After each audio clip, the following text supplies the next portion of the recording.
Good evening, Lions, and welcome to the first virtual presentation via the Lions Virtual Symposium. Tonight, you will be hearing a presentation from PDG Charlie Short, and your moderator will be the amazing, the wonderful PDG Wendy Kane, who will be guiding you through this experience. And that is the sound of YouTube in the back. Hello, Lions. My name is Past District Governor Wendy Kane, and it is my pleasure to introduce our presenter for today's webinar on cyber and specialty clubs. Past District Governor Charlie Short is a 30-year veteran Lions member from Indiana. His expertise in club development, marketing, service programs, and extension recruiting led to the formation of the Indiana Cyber Lions Club, the first online Lions Club in his state and one of the first in the United States. Past District Governor Charlie presented at the 2019 Lions Clubs International Convention in Milan and the USA-Canada Lions Leadership Forum in Spokane. He is currently District Governor 25, or District 25C's multiple, let me try this one more time, sorry about that. District 25C's Global Membership Team Coordinator. Sorry about that, Lion Charlie. And he serves as a specialty club consultant. Past District Governor Charlie and Lion Richard Stevenson of Arizona co-founded the Facebook group called the Global Lions Forum, which has almost 5,000 members. Originally started as the Cyber Lions group in 2017, the Global Lions Forum is a great resource for best practices and informations that will strengthen our Lions clubs and support our efforts to serve, communicate, and grow. Welcome, Past District Governor Charlie.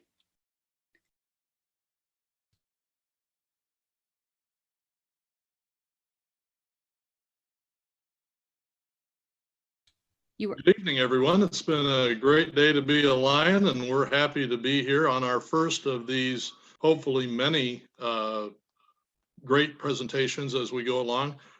What we're trying to do here is trying to show new ways to do things, better practices, and generally better approaches to how we do our Lions service in the field.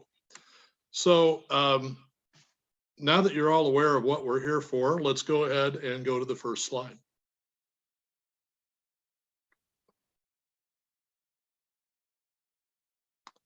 First of all, what we're talking about here are Lions clubs. And a club is a club is a club. We have the same dues. We have the same constitution, bylaws, legal structures, and every other items that we have in a normal club environment. And of course, at the end of the day, we're all cool people doing cool things, aren't we? We're really here to serve our communities and have a good time doing it. Go ahead. Okay, first let's do a little differentiation. Not that it's really super important, but we want to make sure we're all talking about the right thing. Cyber and specialty clubs are a really important part of where Lions is going over the next 50 years. So a specialty club is a club that works with a specific focus for a given cause or activity. And it really doesn't matter necessarily what it is, but it does help define how that organization delivers services. Hit it.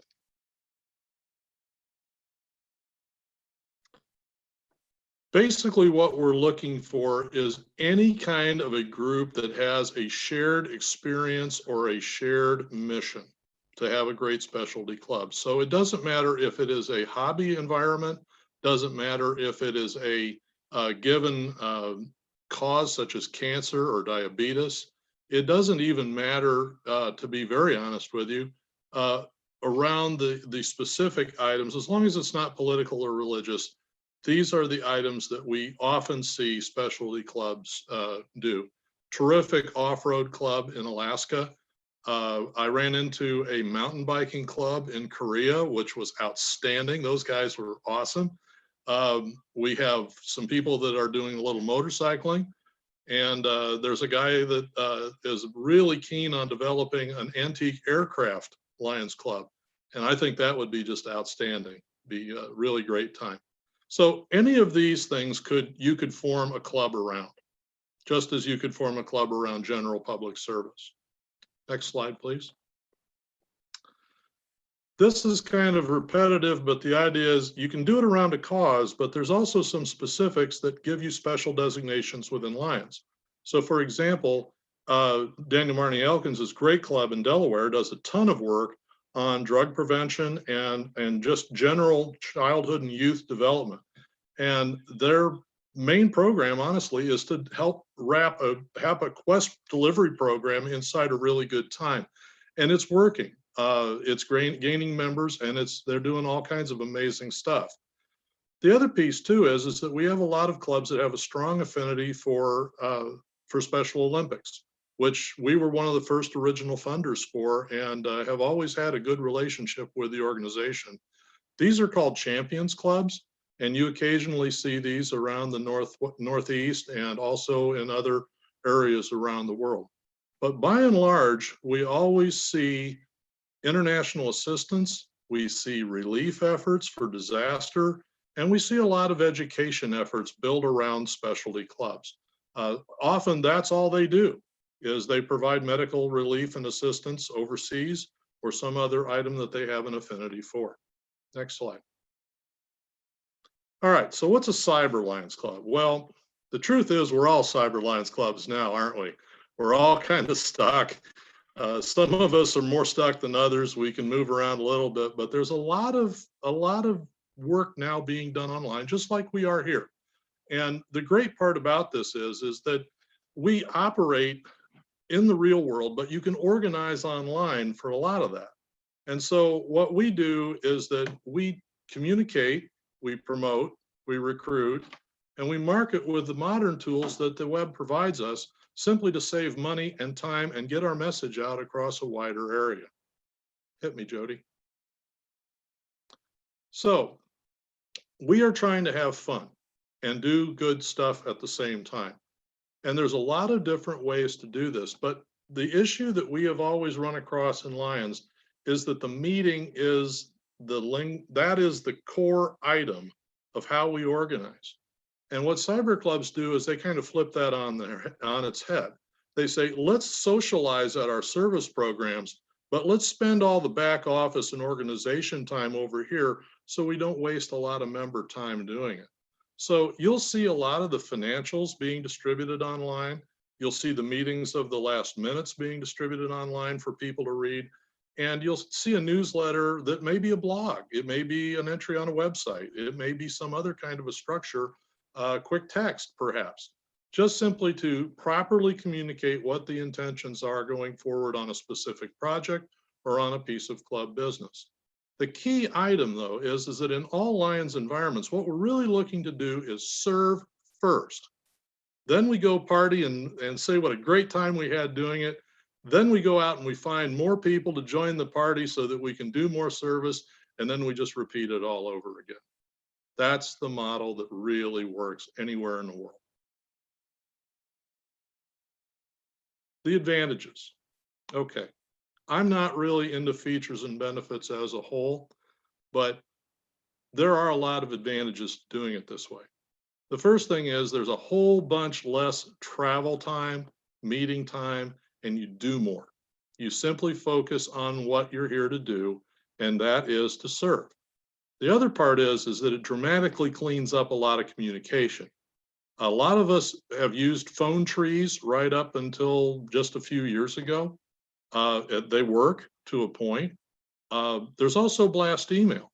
But to be honest with you, when was the last time you really read the blast email from your club secretary, which was 7 pages long and nobody really knew what they were talking about? The main idea here is that we can use blast email, we can use phone trees, we can use conference calls, but there are better tools to get our message across all the way down to a member level and not just have everything hang up at the top of the chain within the secretary and the executive council.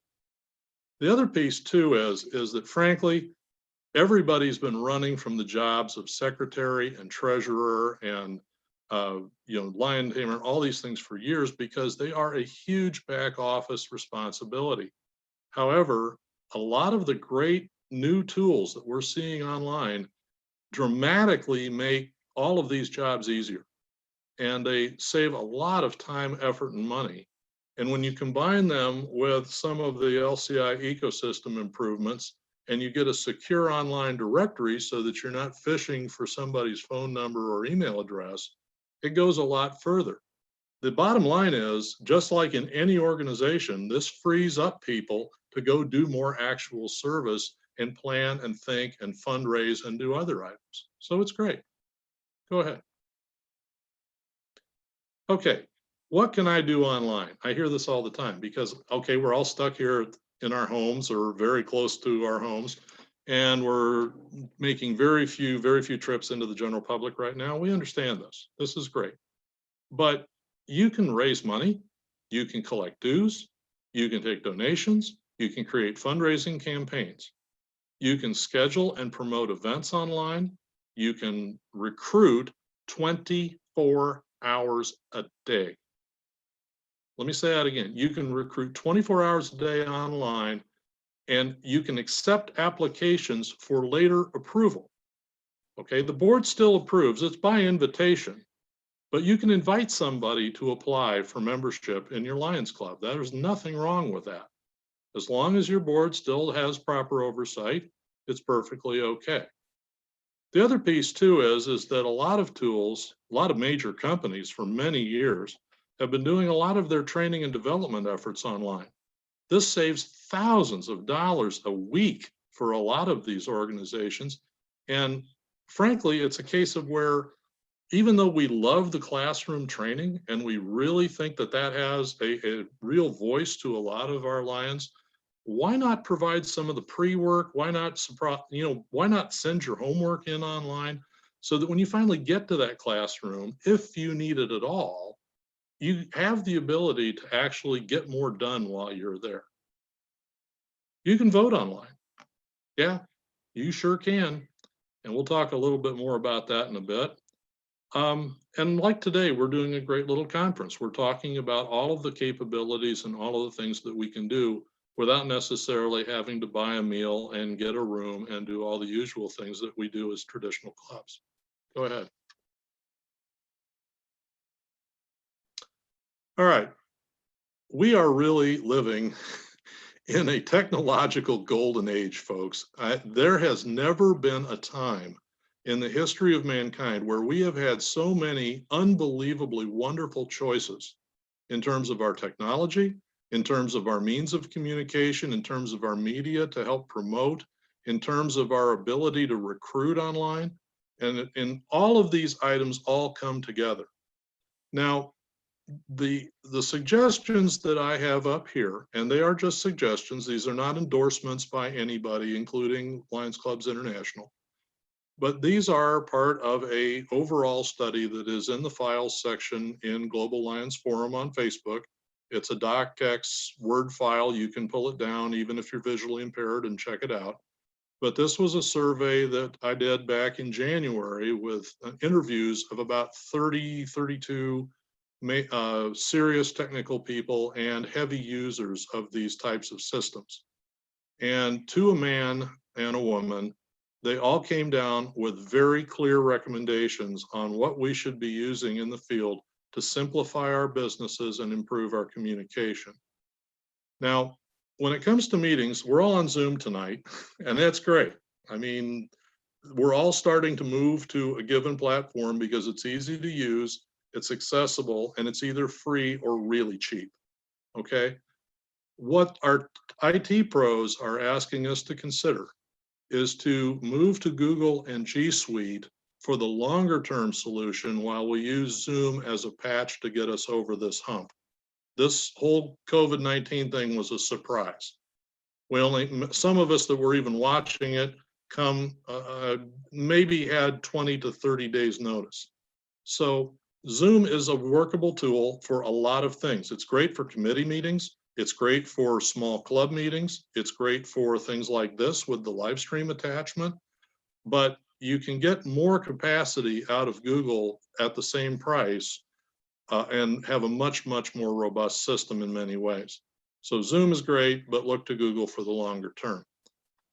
Many of you are familiar with Mailchimp for blast email services. This is a terrific tool to be able to send kind of time urgent email to your membership. No more sending it directly to club presidents and secretaries and asking them to forward it to their membership when you have something like a tornado or a flood or a major disaster that you need to handle. These are things where this type of thing can at least set the tone for a day's activity, and then you can move ahead and go from there. Quickbooks is a terrific system. For those of you that are financially inclined, it is a dynamite system, and it really helps you when you get to audit time, which all of your clubs should be doing at your office or changeovers. It helps you make your annual report to your donors, which is super important, and it will work out great. Election Runner. Election Runner is an online election system that works terrifically, and it's super cheap or free. I know of 2 US multiple districts that are either using it or plan to use it for this year's elections. And we also have seen interest in this in US territories and in other MDs around the world. It's a terrific system. And finally, we have Canva, which is, if you're at all creative and you love creating materials for your clubs that don't look like a 4x8 sheet of chipboard with a spray can advertising your fish fry, Canva is a really great tool to help you create some nice professional graphics that will look good on anything you want in the field. Those are recommendations and suggestions. They are not endorsements.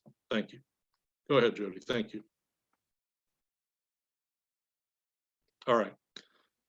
These are all things that the clubs are great at. Every cyber club that we have seen start all have these features in common. And the reason is simple. They have an easier front end to deal with because they are online. Their websites are available 24 hours a day, 7 days a week. We don't have to meet somebody for a cup of coffee or a cup of tea and try to explain what we're doing, or meet in a parking lot somewhere and try to figure out how we're going to talk about it.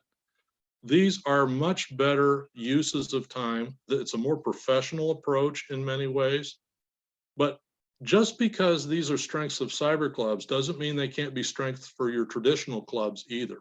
You can adapt a lot of these advantages that you get off the cyber world for your traditional clubs and just simply make them stronger.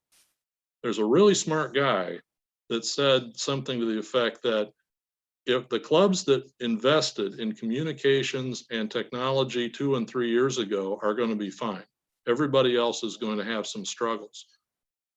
I would recommend that your districts, your MDs, your zone chairs, and everybody be working very hard right now to make sure that everybody can communicate as well as you possibly can. The one piece that I'd like to really zoom in here on this slide, though, is the social media piece. And this is something that has really revolutionized Lions across the board in CA1, USA and Canada, in that we can now promote a lot of our own materials and a lot of our own events and a lot of this other stuff at dramatically less cost. A Facebook page or an eClubhouse page is still free, and you can use Twitter, you can use any of those other services. Instagram is terrific because everybody likes pictures. It's the Life magazine of the internet, and you'll have a great time with it because you all get to show off a little bit about what you do. Go ahead. All right. Now, just if you think that the Cyber Club thing is where the whole show stops, that's not true. How about a branch cyber club? Let's say you have a club, let's call it the Columbia Cyber Lions Club, and it's located in a certain spot, and you have 4 or 5 people over in E Pluribus Unum, and E Pluribus Unum only has 5 people and can't start a Lions Club, but they have a great group of people and they want to do community service. Create the E Pluribus Unum Cyber Branch Club, much the same way as Richard Stevenson started the South Tucson Lions Cyber Branch Club to do vision screening. It's a simple, straightforward club, but that way you can do these kinds of items quickly and easily with a lot less administrative trouble. The other piece is that let's say that you went over to E Pluribus Unum and you wanted to go ahead and form a Lions Club there, but you went over there with 4 or 5 people like we used to do in the old days, and we beat the street to death for a week, and we got 18 people, and we couldn't charter because we needed 20. Guess what? No more failures of extension efforts. You simply make them the E Pluribus Unum Cyber Branch Club of a club that wants to sponsor them, whether, okay, Columbia sponsors, great, here we go. So we have the E Pluribus Unum branch, cyber branch of the Columbia Lions Club. And no more wasted time and extension efforts, and everybody wins. More Lions, more service, better communication, everything works. Appealant to new members is pretty straightforward. Everyone now under the age of 50 is very attuned to doing most of their business on the internet on a daily basis. I still use the telephone a lot because I can get a richer conversation sometimes than I can with a text or another type of communication. And there are some things you just can't learn on email, let's face it. But a lot of people need to have that framework to work with it. And if their frame of reference is the online frame of reference, you appeal directly into a channel that they are used to operating in. That is a key issue for people being comfortable with us enough to say, yeah, I wouldn't mind being a Lion. You guys look like you have your act together. That'd be great. New leadership opportunities, freedom to experiment and develop. And don't forget the money. You're also eligible for LCIF and state foundation grants in most states and provinces around the world. Go ahead. All right, here comes the potholes. All right. Now, I want us to focus on the highway and not the potholes. All right. Everybody loves to point out what's wrong in this outfit, but we're going to move ahead and we're going to talk about the highway. The first thing that is a problem, though, is that often because of the wide dispersion and the lower meeting frequency of Lions clubs, we don't have a tail twister there to kind of get that $1 or $2 fine occasionally that helps that administrative fund help pay for the paper clips. And in this case, your domain fees and your web hosting charges. Now, you can get away from some of that pretty easily by using eClubhouse and other features, but it takes money to run anything, and a cyber club is no different. The second piece is just right out there. Sometimes you're going to run into people that don't understand the concept, don't want to talk about it, don't want to think about it, and don't want any new members in Lions under this kind of structure. We can't help them. I really suggest that if that's your attitude as a Lions leader and you don't have enough flexibility to think about something new, well, let's lead, follow, or get out of the way. That's pretty much straightforward. Don't think about this as Lions Light. I hear that a lot. I hear some people say, well, it's not really a Lions Club because you don't meet the same way. You don't sing, you don't ring the bell. No, that's not true. We ring the bell around here. But the deal is that this isn't the place for a weak leadership team.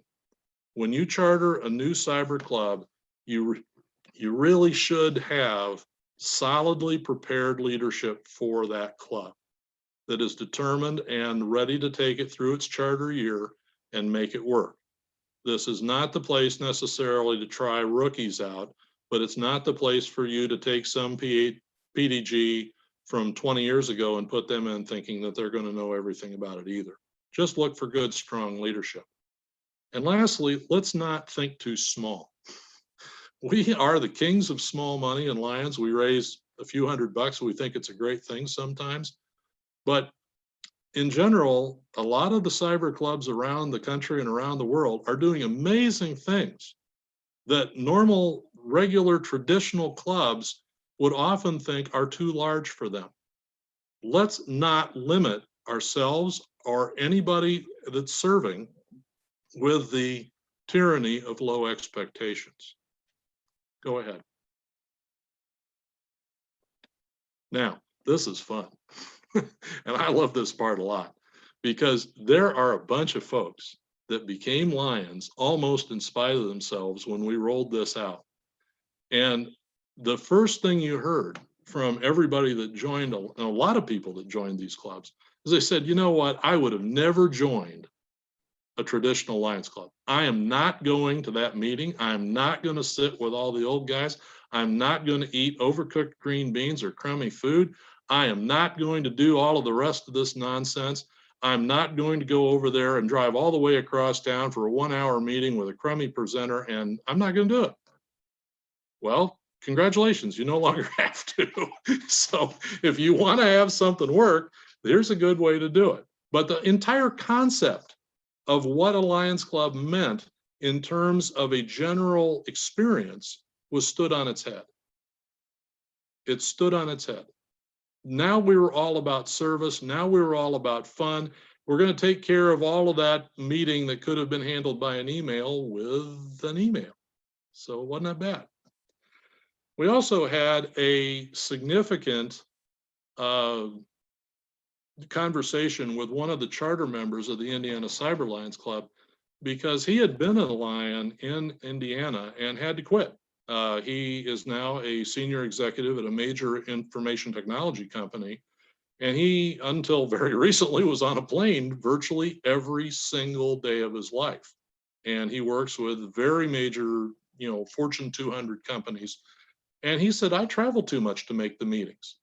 Again, there was this implied commitment for you to attend the meetings. Now, it doesn't matter, frankly. You can go to somebody and say, hey, you know what? This is a great thing, but you don't have to come to the meetings. We know you're busy, blah, blah, blah.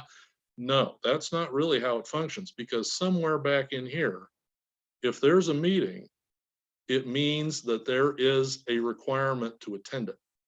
It may be very subtle and subliminal, but a person will think, hey, I got a meeting, so if I'm not going to the meeting, I'm not getting the full answer. Okay, we eliminated that problem by reducing the importance of the meeting so that they feel that they can come when they want to and are able to without necessarily paying either a social or organizational penalty to do so. Now, about 50% of the Lions in cyber clubs right now are actually refugees from traditional clubs.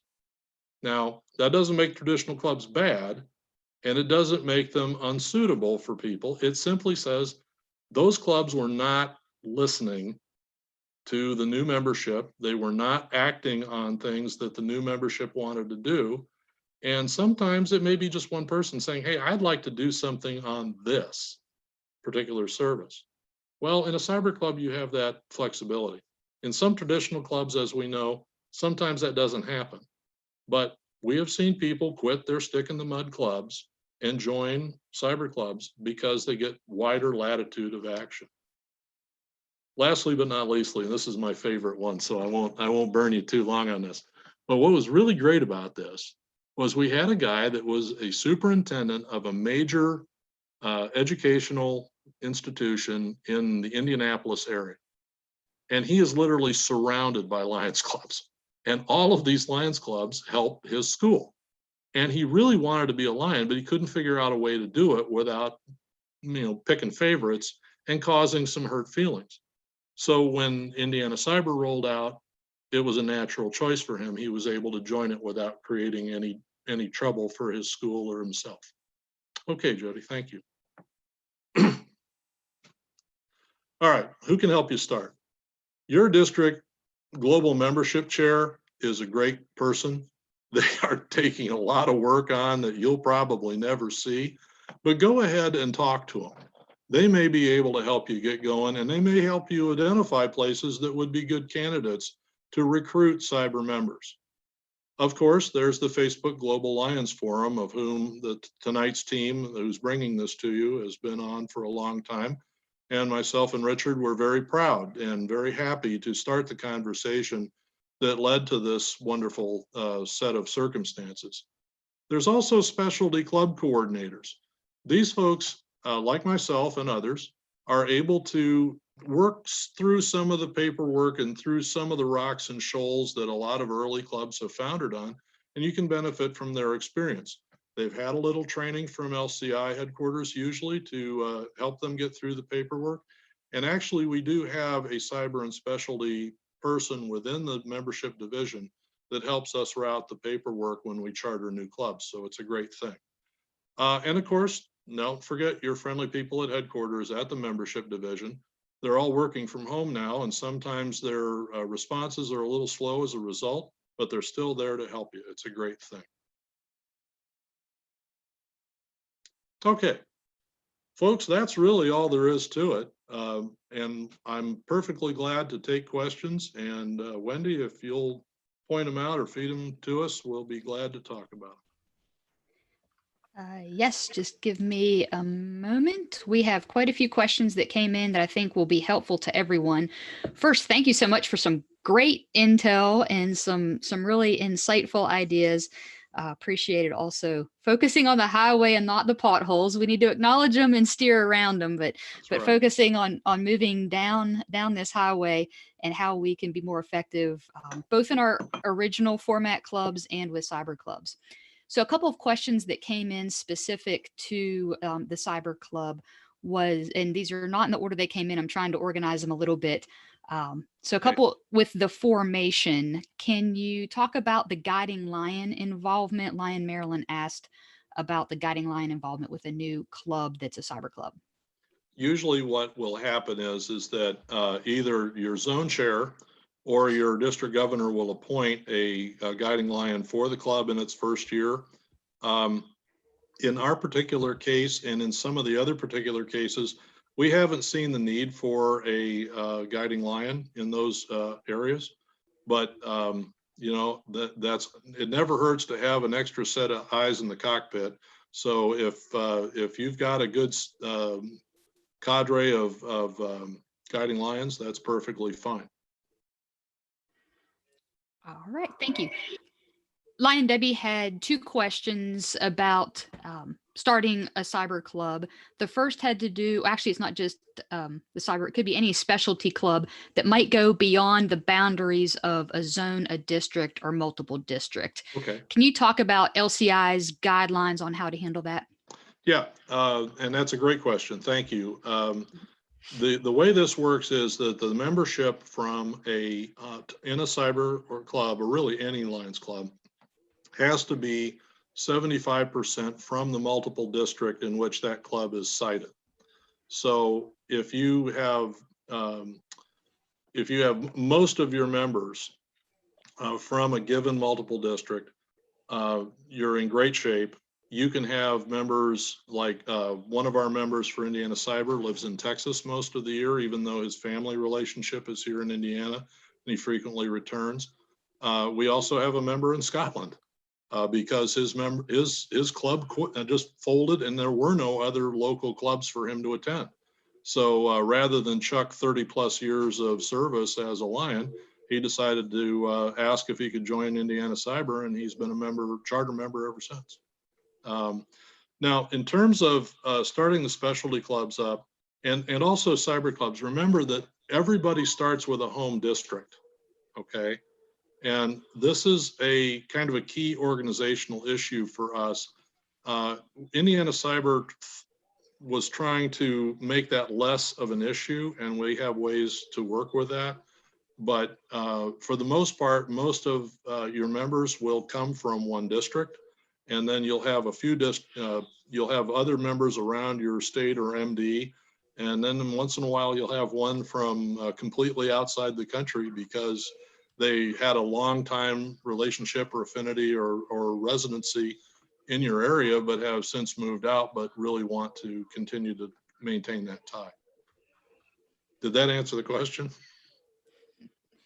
It did. There was a lot of other good information in there that was okay. That was geared toward so you had a minimum of 75% need to be from the multiple district. There are no district or zone guidelines. No, and by the way, to the virtual. And getting back to this, there's no discount for dues. Your international, state, or MD and district dues are going to be the same for you as they are any other club. And I didn't talk about this in the body of the presentation very much, but when you're setting up and you're figuring out what your pricing is going to look like for your club dues for the year, it's really important to get that right, because you can't lowball it and get away with it. This was kind of an early mistake that I think we made in thinking that this was somehow going to be cheaper. It really isn't. By the time you wrap in all of your web hosting expenses and some of your other costs, you still need administrative money, and the dues are the dues, and that's the way it is. That's perfectly fine. Thank you. You read my mind. That was one of the questions that came through from Lion Anna. Mm-hmm. One about naming rules. Are there guidelines that apply to cyber clubs about how their names, or just guidelines for naming clubs that are Cyber Lions? Under the LCI Constitution, you're supposed to pick a locality or area to name yourself after when you start up a new club. We received a dispensation from the board of directors to use Indiana as an area. That's probably not something you would like to do on a regular basis. So, but you can name yourself after a relatively wide area if you would like, or you can name yourself after a city or a town or a river or some other identifiable geographic landmark that's going to meet the requirement. You know. Thank you. We've talked a little bit about guiding lions, but also the specialty club coordinator. Is there a difference between those two, or can you briefly talk about if there are different roles and responsibilities, what that is? That's a question from Lion Marge.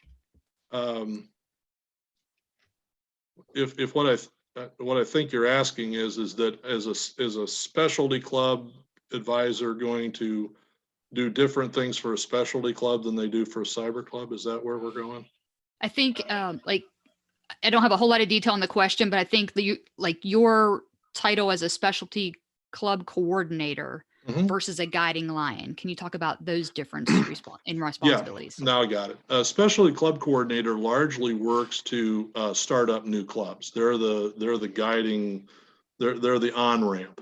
And then the guiding lion is your cruise control that keeps you going and keeps you at the right speed and keeps you trucking once you're already chartered. That's kind of how that's supposed to work. Okay.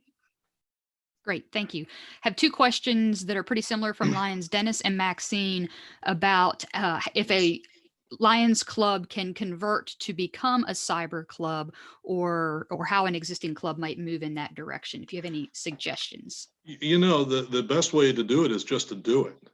It doesn't require any administrative changes to your charter or anything else. You can simply start doing things online to support your traditional club. My club, Lafayette Lions Club, is founded in 1920. We're the first Lions Club in the state of Indiana, but we're also one of the, I think, one of the leaders in terms of using higher technology to communicate, promote, recruit, and fundraise than a lot of other outfits. So simply having the title cyber in here is simply to denote the fact that you're a little different animal. You're not going to necessarily do the regular meeting schedule. You're not going to have certain traditions built in. You're going to be, you're going to be largely organizing online to serve in the real world. Whereas a traditional club will still have a lot of its usual meeting structure and other things. But there's a great argument to say that my club is really more of a cyber club than ever, because while we still have the meetings and everything, we're doing more and more and more of the back office online. Right, and you don't have cyber in your Lafayette Lions Club name, so you don't need to change your name to operate online. People will find you there if you're active in a cyber environment. Yeah, I think what's really great about this is that it doesn't matter what club you have, it doesn't matter how you're currently organized. If you make an agreement to change management, if you make an agreement inside your board to start adopting some of these newer tools and methods, there's nothing stopping you from doing it. Yep. Great, thank you. Peter Lynch had a question. Since the manner in which a cyber club conducts its meetings and its service, has there been any misgivings or actual criticism about the clubs that you're aware Yes. of? We did talk a little bit about potholes, but can you highlight that maybe? I will say there have been three major things that continue to come back to us. First is that some people say, well, you're not really a Lions Club because you don't meet. Well, that's not true, and I think it's pretty obvious. The second piece is that because there's no meeting, and that's not really true, because Cyber Lions clubs do meet in person. They have in-person meetings once a quarter, once every couple months, but they just don't have the reliance on the physical meeting that traditional clubs do. So I think the biggest objection we actually had was from our leadership, because they couldn't come to the meetings and sit in on them and supervise these things. And that doesn't necessarily be that wasn't necessarily something that they needed to do at that point in the club's life. So yeah, that was probably the largest single objection, Peter, was that there wasn't enough supervision from the district leadership. Didn't hurt them, but that's how it worked. Thank you. Lion Rick asked, how big might be too big of a membership for a cyber club? I'll let you know when we find out. We don't really know. Remember, this entire concept is about 3 or 4 years old in the U.S. There were earlier clubs that were started overseas, and there was a one in California that largely operates out of Silicon Valley, and these guys were all pioneers. But I don't think we've gotten to the point yet where we can say that 100 members is too big, 200 members is too big. We'll just have to see how that goes. Lion Rick has already gotten over the pothole you mentioned about thinking too small. We're worried about being too big. Let's find out where that problem hits. I love it. Exactly. Lion Darlene asked, how does a specialty club like bikes or fishing focus on an activity or a cause that will define service? Well, that's a great question. But what they really do end up doing is, for example, we have a bicycle club in the area. It's one of the largest in northern Indiana, and we partner with them to help them do their fundraising ride. And one of the things that we did with this, because of our great relationship that allows us to have essentially a no-cost liability policy, was that we were able to provide a liability policy for that event that would normally have cost them a couple $1,000s. So we ended up being a presenting sponsor for one of the largest bicycle charity rides in northern Indiana, and we're able to help deliver more money to that cause. The cause this last year happened to be environmental, which fit right in with our LCIF and our club's desires. And so we'll probably do it again next year as well. This is a tremendous entree. If you have an organization, even one that's running an event like this, in almost every case, they are buying liability insurance off the rack, and they're paying a fortune for it. And we can really be of service to these organizations simply by providing that, helping them run their events and make them do more to promote their charities. Thank you. We've got a lot of great questions coming in. So thank you all for sticking with us. And thank you, Charlie, for your responses. This one comes from Richard Williams from over in the UK, Multiple District 105. He mentions that he is very interested in cyber clubs, especially with a group of 22 young members that they are working with in the UK. Similar to 4-H in the US, they're called young farmers, but the old clubs keep trying to grab them to join their clubs. And he feels like a cyber club would be a better fit for the young farmers and the young adults. Do you have any tips on how to get around that challenge? Get there first. That's, and once you get them signed and just get them off the market. That's the best way. We really want to see, you know, I mean, cyber's not just for young members. Okay. We have a couple people in the cyber club that are into their 80s, right? So this isn't an age bracket thing. And also too, it's not really an urban versus rural thing, because you know, we have a lot of farming in the Midwest, and a lot of farms out here have satellite internet, and they have sub-inch GPS systems that plant their crops super accurately. These guys are not fools when it comes to technology. So you know, just as your sales consultant for this project, I would say no. If you've got 22 kids that want to be a cyber young farmers club, get their names on the line and get them in and go. That's a great question, but don't wait. Do it now. Thank you. I've got a couple. Terrific questions. Thank you. These Yes. are really great. Thank you very much. Got a couple administrative questions coming your way. Do cyber clubs, this is from Lions Sabarna, do cyber clubs adopt the standard LCI constitution and bylaws for the clubs generally? The short answer is yes. I think Daniel might be able to talk a little bit more in terms of the specific language that you use to allow for online voting and online meeting quorums and things like this.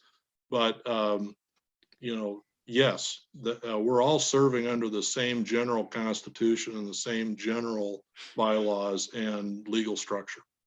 Yeah. Daniel, would you want to add anything to that? No, that many start with the Constitution and bylaws and then add some language about how to do easier online voting, since that's not part of the standard. But yeah, everything goes back to the standard until you update it. So unless they've specifically sat down to vote on it, that's where they begin. Thank you, Charlie and Daniel. Lion Rose asks, so if your membership in a cyber club is across a multiple district, can members be chairpersons at the district level? Sure. And so it may be whatever district the club is its home district, Yep. would be the one where members could serve on. Yeah, this is going to be an interesting question going forward, because do we adopt a model where your actual district representation is based on your residency as opposed to, you know, where the club was originally organized? But that's down the road. Right now, the quick answer is yes.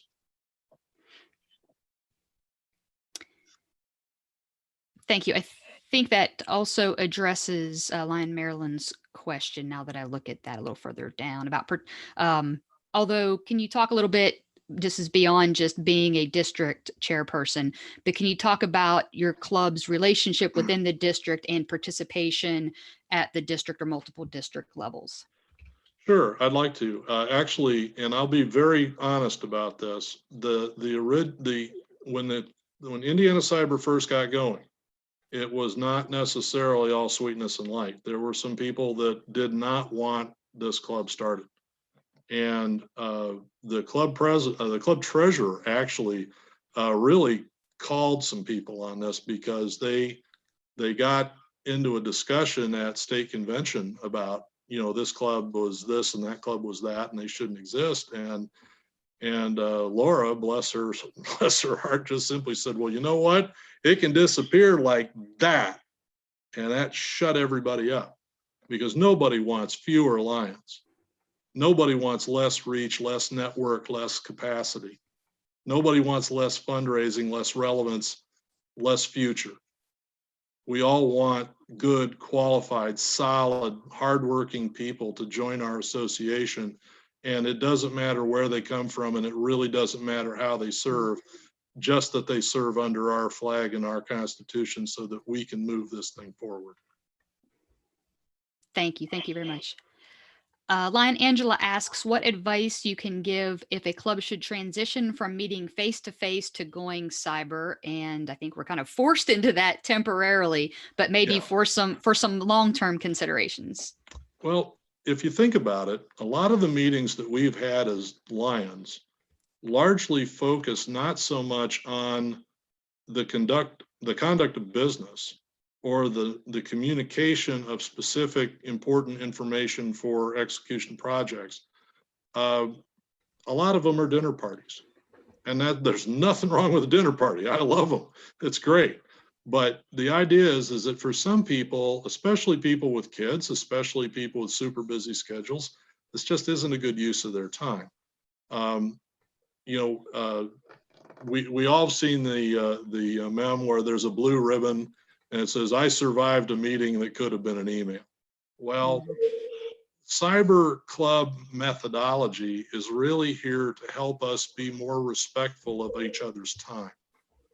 And if we want to have a social evening, if we want to go to a really wonderful place and have dinner, if we want to go kick a soccer ball around and have a nice time afterwards, and just get together, that's part of the future. But being a cyber club does not preclude that. You're not giving up that in-person attention. You're simply making better use of people's time so that they can do that more effectively. And that's really all there is to it. I love my traditional meetings. I love the bell. I love the flags. I love I love seeing everybody, and I wouldn't give that up for anything. But there are some meetings I think we've all been to that we would really rather have not had to spend the time to do it.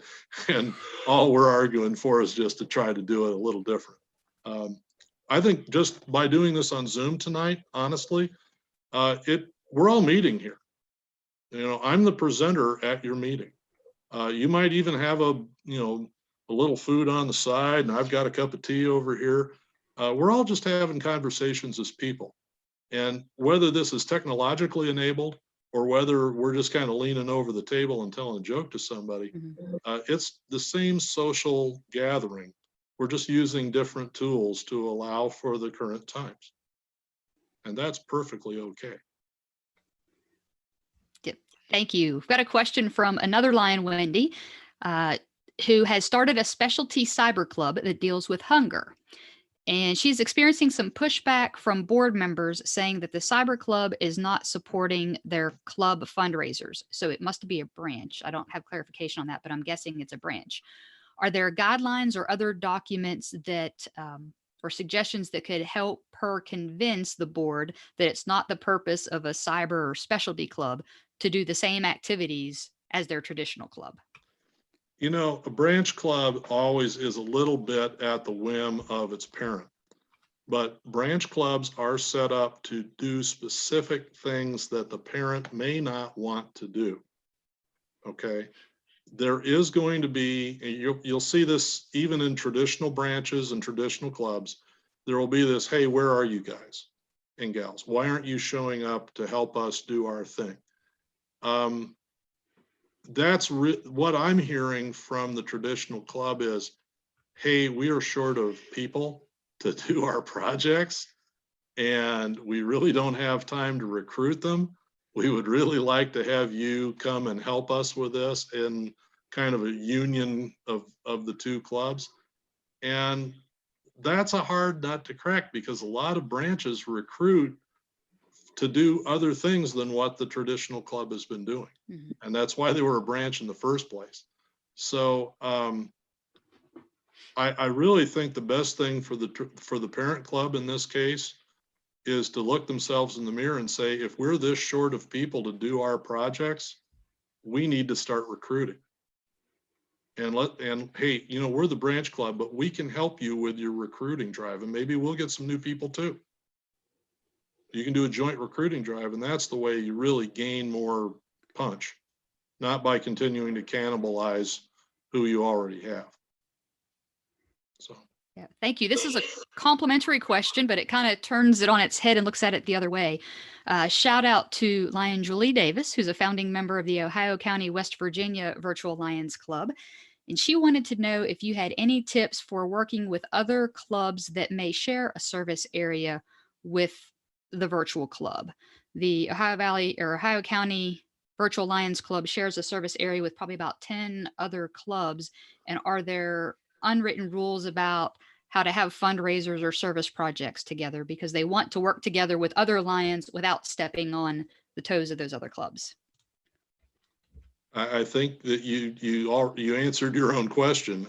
I think that good club relations with your neighbors are every bit as important as they are with, in any traditional club sense.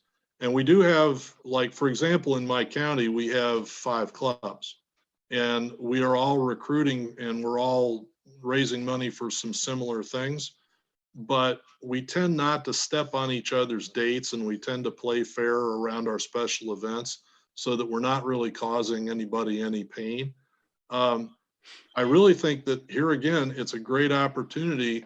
Form a Facebook group for the clubs in your area or your county and have them all work together effectively.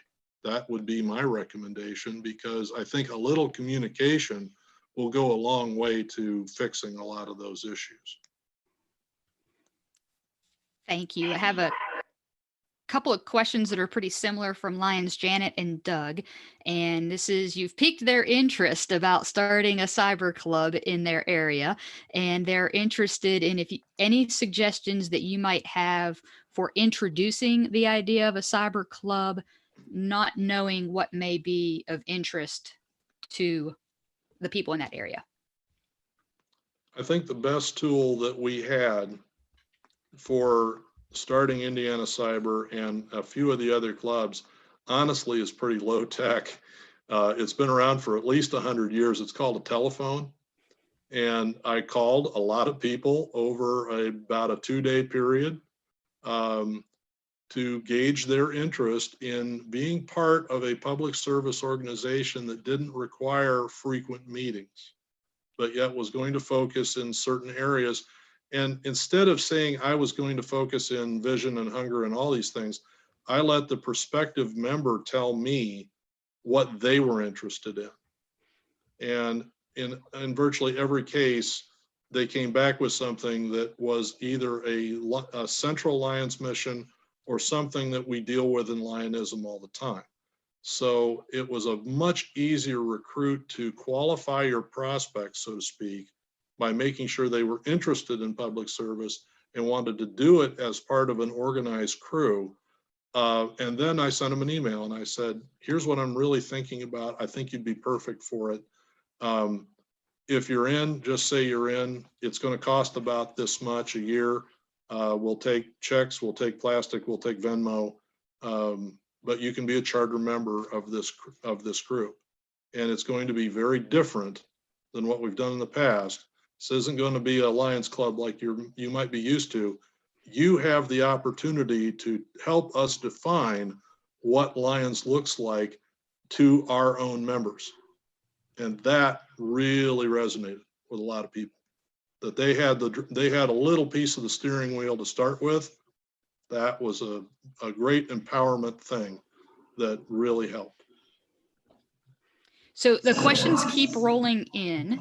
If you're good, then we'll keep going, but I might offer, I know that there was a flyer that they were going to put up on the screen. If they want to put that up while we continue to answer questions, I'll take a pause. And actually, Jody, why don't you tell the folks a little bit about what's coming up Saturday?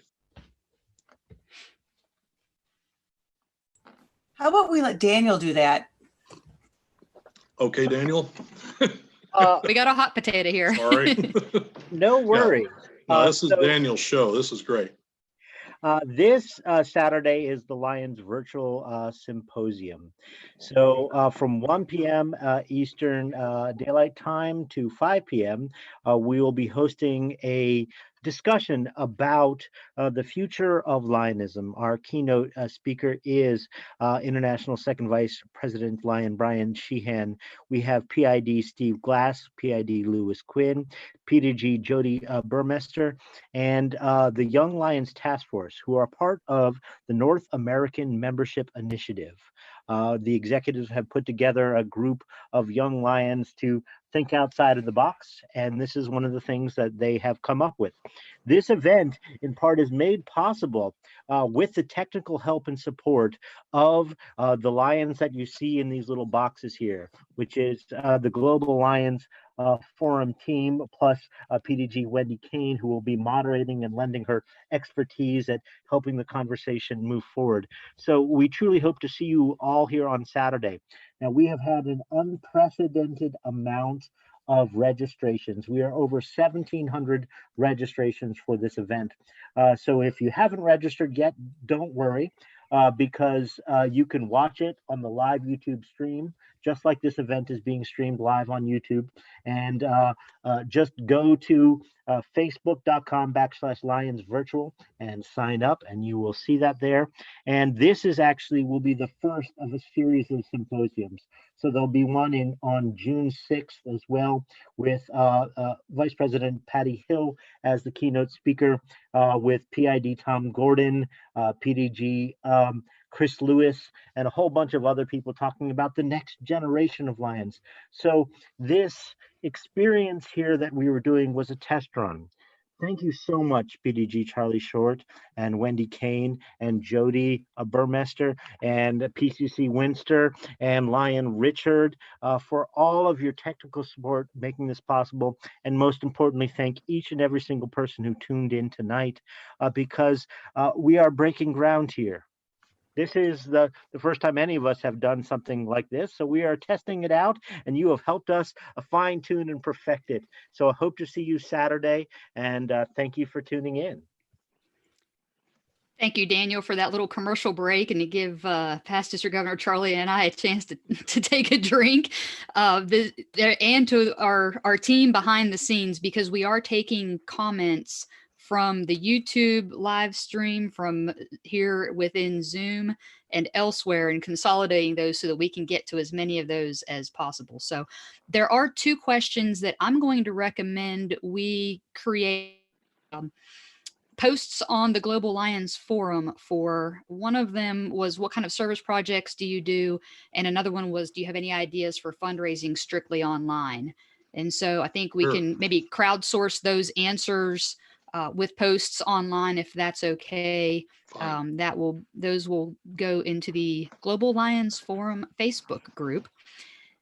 Next question we have from Lion Kimberly, asking if you have any recommendations for onboarding cyber lions that are new to the Lions organization. That is a terrific question. It's still a work in progress, to be honest with you. There are some good materials within the Lions Learning Center from headquarters on the lionsclubs.org site. But by and large, this orientation effort, while it's really important, has tended to kind of take care of itself a little bit, because the clubs are still trying to define what their major interests are.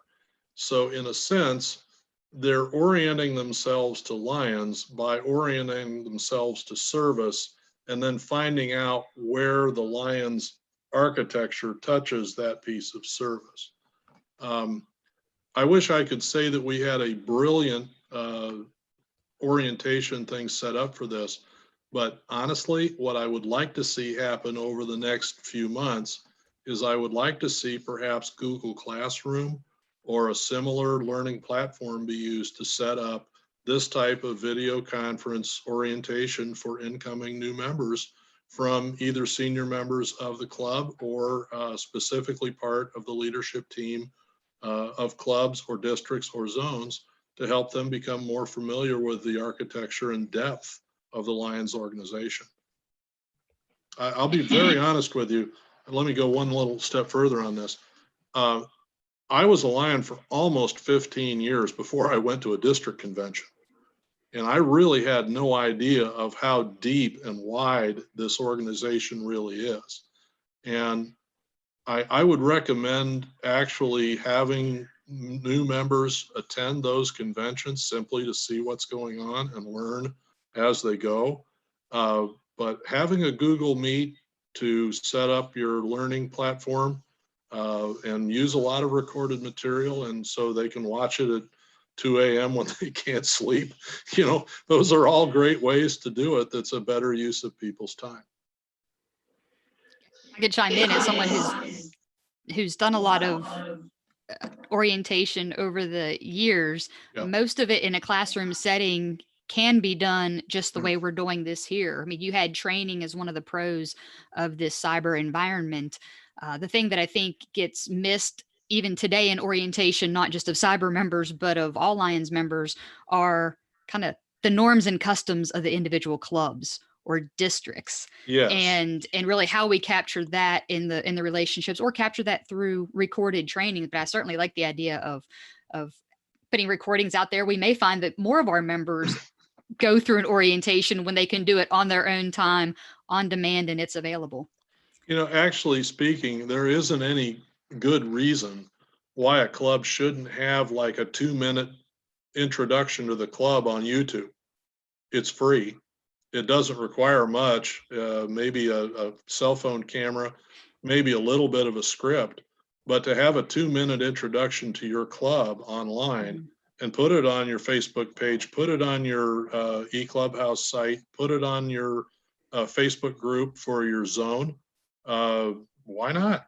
I mean, actually, if you think about it, it's kind of a sneaky recruiting tool, because you can say, hey, our club does this, our club does that, our club does the other thing. We work with these other clubs in our areas to do this. Here's some other programs to do. We have a lot of fun. And those are good things to work on.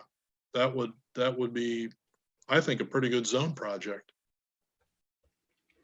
Very cool. I have a comment from Hillary that you may want to remark on. This is kind of a big picture question or comment. There's a cohort of club builders who work extremely hard to replace our closing community-based Lions clubs that's dwindling. Can LCI sustain itself if we're replacing community-based clubs going out one door with specialty or cyber clubs that are coming in another door?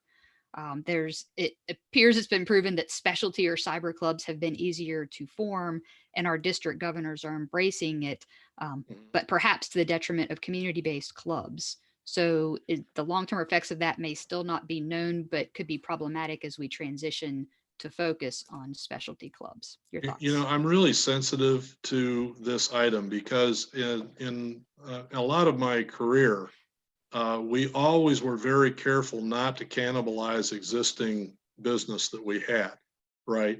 Just because you had a sales number or you had a specific thing that you wanted to accomplish, you didn't want to do any harm to the organization while you were trying to do other things. So far, I have not run into or heard of a situation where a cyber club can, contributed to the decline of a traditional club. And I haven't seen a situation where a traditional club actively tried to block recruiting or badmouth a cyber club in the field yet. And I hope we keep it that way. I think there's plenty of room for everybody. Because what we're really talking about here isn't a matter of being a Lion or not. We're just talking about a difference in style. And I think over a period of time, there's plenty of room for both styles.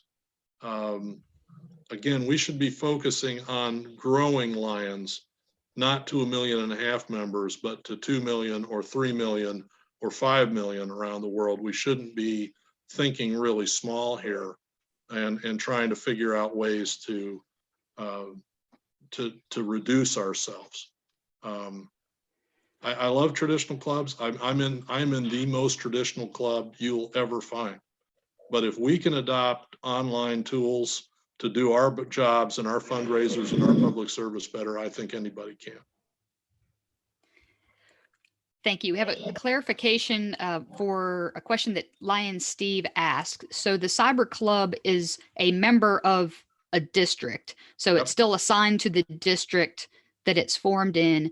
The multiple district aspect comes into play when 75% of the members need to be from the geographical area of the multiple. Is that correct? Correct. Okay. But So the other that's the 20, the other 25% can come from anywhere. So that was the distinction there, Lion Steve. Lion Marge just has a comment. Visitations are easy as people can just call in or Zoom in from anywhere. And this is fun. Glad you're enjoying it and glad to have all of you with us, certainly. Lion Linda asks, do you advertise your online meetings so that people can join? Yeah, we sure do. The Indiana Cyber Lions Club, for example, hosts a weekly Monday noon lunch counter. It's not really a meeting. It's really a kind of get together and sharing. We were pretty excited this week. We had people from Wisconsin. We had people from Texas. We had a guy from Manitoba, and we had someone from Sri Lanka, second vice governor from Sri Lanka chime in. And that's pretty cool stuff when you get that kind of an international representation. And I think we all had a good time. So yeah, it's if you think about it, if you're a district governor, I would love to have cyber clubs, because setting up my official visit's going to be really simple. They send me a Zoom invitation or a Google Meet item, and here I am. You know, there's no bad chicken dinner, and there's no 2-hour drive, and life is great. Thanks. So that actually also addresses Lion Karen's question of, can a lion from another club sit in on a cyber meeting of your club? Sure. And Yeah, certainly so. Yeah, all club meetings, I think all Lions Club meetings should be open to all other Lions from other clubs. That's called a club visitation. You know, that just helps us cement our relationships and helps us build the kind of trust we need to serve as a larger organization. So sure, anytime. Great, thank you. Have a question from Lion Anna. How do you speak to people who have a loose special interest non-club, but would make a fantastic specialty Lions club? I get the quote, why do I need to pay dues when we can just get together and do our service question? Okay, let's just go to dues right now. Okay, first of all, if you have any operations at all and you need to have an event or you want to do something in the public, you largely need liability insurance. And that's usually about a $2,000 bill for just about any event that you want to run. It's somewhere between $1,000 and $2,000. Okay, so you get almost free not life insurance, but free liability insurance simply for signing up as a club. It's pretty simple. You protect your members, you operate as part of a larger item. And the other piece is that it makes you eligible for grants from both your state or provincial foundations and LCIF. Now, let's say that loose organization is like 5 to 7 to 8 people. There's a group that I worked with for a while, and these guys had they were bridge players, and they wanted to do a little public service, but they really didn't know how to do it. And I said, well, why don't you just join the club and you get all of those benefits back, and you can contribute and do part of it, and we can help you run tournaments and do the rest of it. You can do that? Yeah, you can do that. Did they follow through on it? No, they didn't. But it was a very, very easy thing to have them do. It was really a timing issue in that particular case. But dues for us in North America, honestly, it's a magazine subscription. It's really not that expensive for most people. So, and you can spread it out quarterly payments. You can do it any way you want to do it. I think dues are important, and people need to understand that this is an annual contribution that we do, to pay the administrative costs of the larger organization that we're part of. I think that has to be set up front, and we do it religiously because we don't want any misunderstandings on it. But after we have had that conversation, most people are grown up enough to understand that, that's the way it is in every outfit, and everybody's got bills. So we just need to help pay the bills. Thank you. You were talking a moment ago about visitations. Yeah. And I saw Lion Dennis ask the question if he could get attendance credit for being here tonight. And you'll have to work that out with your club secretary, but in my club, it would count. So you can check in on that. Lion Michael asks, is there a known club who went through a merger between a traditional club and a cyber club? Or how would you recommend to go about doing that? The quick answer to that is I'm not aware of one. But again, a Lions Club is a Lions Club is a Lions Club. So if you're going to merge a traditional club to a cyber organization or vice versa, I think it's just a matter of having the two boards understand how you're going to operate, when you're going to meet, all of the normal things that a club would decide if you're going to do that. Frankly, I would really rather both organizations continue to exist because the last thing we need are fewer clubs. But if that makes sense to do so that it forms a stronger organization, engages the members, and keeps people on board, I really think that's just a matter for those two clubs to hash out in terms of what they want to keep and what they don't. I would also kind of slide this observation in that our outfit is really great at history, and we've got more history than we can eat. We've been around over 100 years, and we have a tremendous heritage. But let's not blow our heritage by concentrating on keeping every single little tradition that we have, because it will bog us down like barnacles on a ship. And once in a while, some of these traditions that we've brought on for whatever reason, we need to look at them and say, is that really hurting our ability to recruit and serve in the real world? And if the answer is yes, maybe we ought to kind of find a way to get rid of them.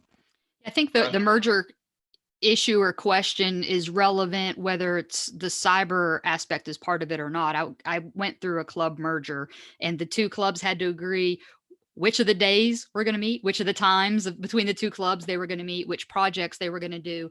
And so all of those things that fit into the club operations and activities are just open for discussion as part of that merger negotiation. This is a comment from Lion Angela, and maybe some encouragement for all of us to help promote more of what we're doing. She noted that Lion's service through physical social distancing is the short-term norm and will be into the future. Non-physical contact is a major mindset change for service, but so many clubs are doing this, and their posts on Facebook are a wonderful inspiration. So thank you for the clubs that are doing that to inspire their own members, their communities, and other Lions. A comment from Lion Val. They are in the midst of forming their first Canada Cope Cyber Club, and the first meeting is tomorrow night. Great. Long enough, you might have 100 guests if we all just move over there tomorrow night. They are starting as a branch club with 11 members and hope to become a full club within the next 30 to 60 days. So that's great. A shout out, special thanks to Lion Daniel for his help and inspiration. And Lion Val, that's an inspiration to all of us. So thanks for sharing that. Lion Kimberly asks, is there a difference between how cyber clubs access LCI resources versus traditional clubs? I think most of Lion's resources from headquarters are mostly online already. I don't believe so. I believe that they largely approach it the same way. I think that since they're already online, they may actually be more likely to use the LCI resources. Yeah.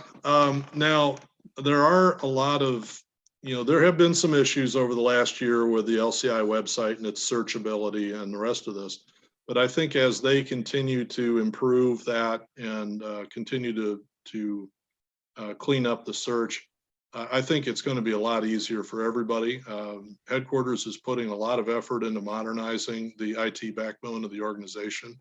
So I think the answer is that the access is the same, but the more technologically adept are going to have an advantage in finding those resources more easily. So again, this is just a matter of, are you going to invest in the skills and time and talent that you need to access the future, or are you just going to kind of not do that? Well, I think that I think the answer is pretty obvious. If you do the work, you're going to get better results. All right, we've got just a few more questions that I have, although if the team has any more to put into our little cheat sheet, that would be awesome. I'll address these last few that have been entered through Zoom. How do you address older members who are interested to support and participate, but don't have the technical ability to be part of the cyber aspect of the club? Thank you for asking, whoever asked this. That was Lion Suzanne, I'm sorry. Lion Suzanne, thank you for asking that, because I get this all the time. And I'm really, you get the prize, because I thought this was going to be one of the first questions right out of the gate. The truth is that over 80% of Americans own a smartphone. Over 80% of Americans own a smartphone. My 90-year-old mother, who has an iPad and has also unfortunately had a stroke, can still access everything on Indiana Cyber through regular technology now. And if she can do it, I would think just about anybody can do it. I think that there are some technical aspects to internet access and speed that are a challenge for some communities. Jesse Traster has spoken to this pretty eloquently, and I don't disagree that there are areas around any Midwestern state or Western state where the internet isn't quite as fast as you'd like it, and you're going to meet people that have difficulty accessing it. But I think on 2 points. First of all, if you've got a smartphone, you can be part of a cyber club.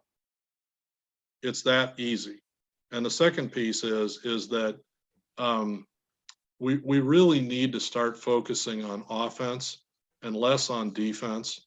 We want to bring the whole team with us. We don't want to leave any of our teammates, out there drifting around loose. But if we have people that are just simply refusing to do business in a normal fashion, we just do our best to help them, stick with the herd and keep them working. One fellow in my club, his name is Dave. He is absolutely the hardest working lion you are ever going to meet. And he's been a member of our club for over 50 years. He's an absolute mainstay of the outfit. He is not technologically swift, but he is fully informed and fully ready to go on just about any process or project that the club wants to do. So I'm completely supportive of bringing all of our people along, but I think we need to be, perhaps, while sensitive to access and abilities, there are some times that we just need to proceed and then bring people along rather than just stop the show and not do anything. Fair enough? Thank you. Okay. I've got a couple of techie questions for you. The first, Line Marge asks, if you meet through Zoom, they're still doing conference calls, but as a guiding lion, she's trying to get the club on a network, and sometimes you have to pay for so many people getting into the meeting. Can you talk a little bit about options there or how your club handles that? Well, Zoom is cheap and it's easy to access. There are other services where if all you need is a conference call, you can still use Zoom to do that. You can also use Google Duo or Google Meet to do it, and they have just dial-in numbers on those things as well. We have, I don't know how many people you're trying to accommodate, but I think if you go to the files section of Global Alliance Forum and pull down the IT recommendations document, that should walk you through most of this type of thing. We also have an online meetings essay that I put up there as well, which will walk you through some of that as well. But basically, you should be able to host a meeting of up to 100 people, either really cheap or free, and do it relatively securely too. Thank you. You might have answered the second question from Lion Julie, and we will definitely point people to the files section of the Global Lions Forum for the IT tools. But are there any other cool tools that a virtual club should look into that you might want to plant a seed for? I really believe, and this is not my opinion, okay, I want to make it really clear that I am not the technology expert. Winster Ceballos, who's part of our Global Alliance Forum group, is a terrific technology guy. He'll run rings around me. Daniel Elkins has done a terrific job producing this entire thing tonight. Jody Burmester is a terrific presenter and really has a great arsenal of tools. But the reason why I worked on this technology survey was I wanted to learn what the best practices were from people that actually knew what they were talking about. And I think that for those of us that are using Zoom now, we're using this as an immediate action drill to get over the fact that we can't meet in person the way we have been. And it's a simple tool and it's easy to use, and it doesn't care where you come from as much. But I would, if the short-term solution is Zoom, the longer-term thing that we should consider standardizing to is Google, for the simple reason that it's an amazingly powerful platform. And if you use G Suite or some of the more, the larger tools for MDs and districts, it makes your life so much easier. It's crazy. It's crazy funny. So. Great, thank you. I've got two club operations questions for you. Lion Catherine asks, do you do an online induction of your new members, a ceremony or not? What does that look like? We haven't, but there are other clubs that do. There is a one of the clubs that I talk with pretty frequently has done both a new member induction and an officer change of command as part of their items. I think that's completely up to the club. That's really kind of, some clubs are very informal. I mean, they do their opening subject and they welcome their new member, and everybody says, you know, hi Ralph, and we move on. But that's completely up to the club in terms of how they do it. It's your club, your way. And I think that's a good method. Thank you. And can you share how you pay your bills? Do you use PayPal or a traditional checking or both? Does just the treasurer sign checks? Most of the clubs use PayPal. We're also seeing a lot of clubs move to Venmo and Zelle EFT products in the US. American banking has some older banking products. So if you're in Canada, for example, and you have Intrac, it's a simple thing to pay your bills. There's also a system called Bill Payer 2000, which a lot of club treasurers in traditional clubs have used, but that's actually a cyber tool, and it works great. So those are older tools like GoToMeeting is for teleconferencing, but that's certainly the way to go. I see a comment here from Tom Gordon that they did an online charter and officer induction in Ontario, and it's on their club website, and that's terrific. There are a lot of places in America and Canada where you have these tremendous distances, and it just doesn't make a lot of sense to drive 4 hours to do that 5-minute thing. And so it's a much better use of people's time. Thank you. Great. We are almost done. Yeah, let's So- take one more and go from there. I'll answer the quick question to remind folks that yes, this is being recorded and will be available on the YouTube channel after this is complete. So I'm not going to let you get away with that one, Sister Governor Charlie.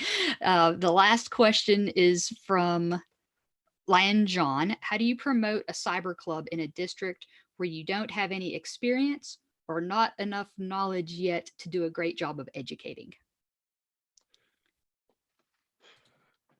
I think what you do is you promote the club the same way as you would promote any other club, and that is you use Facebook, you use Facebook pages, you use websites like eClubhouse. You get that word out and you promote those sites. You might spend a little bit of money boosting your posts to specific areas that you're trying to recruit to. Eventbrite is a really nice free tool for you. So if you like, let's say you want to do a new club open house, which is, kind of just to see who comes. If you're interested in working in the following areas or doing the following things, hey, come on over and have a brat with us. You could use Eventbrite to help promote. A lot of organizations also will co-host your announcements. For example, local food bank that one of the clubs works with reposts a lot of the other organizations that support its events on their websites, and that actually helps you search it on Google or on DuckDuckGo or any of the search engines, so that you can get the word out quite a bit faster. Now, to your larger point, in terms of using general media, not social media, sometimes it's really tough to work with newspapers and television stations and these folks, because many of them, frankly, are tragically understaffed, and they're chasing news every way they can do it. But if you can say, hey, we're interested in starting a new online Lions Club to serve this area, you might get some good ink out of that. I know we did a couple different times. So we also started a traditional club in a nearby small city. And one of our biggest advocates was one of the reporters for the local newspaper that was still independently owned. And we worked, he wouldn't join for the simple reason that if he did, he lost his objectivity and he couldn't report on us. But we chartered that club with 44 members, and a big part of it was due to the fact that we had a consistent message coming from local media. So I would like to thank everybody on the team tonight that helped produce this, and for all of you folks that took time out of your busy schedules to come listen to little old me tonight. It just warms my heart that you care enough about our association and about the people we serve, that you would take this time to do that. Thank you so much for coming tonight. Thank you, Past District Governor Charlie. There was obviously a lot of interest and a lot of questions, and you handled them all like a champ.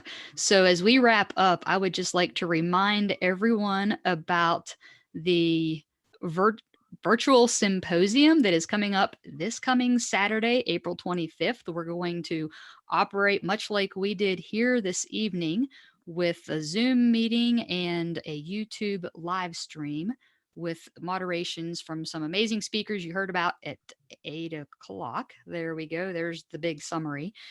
And, one of these days we're going to be allowed to gather again. And I love technology, but there is nothing like getting together in person with Lions, mostly so I can hug all y'all. All y'all is a Southern term, but you can't do that very well virtually. And so I would also like to encourage you to plan to perhaps join us at the USA Canada Lions Leadership Forum in September 17th through 19th in Louisville, Kentucky. We hope the rains will be off and we'll all be able to gather again for some amazing leadership and fellowship and service. So thank you again, and I hope everyone has a great evening. Good night. Thank you.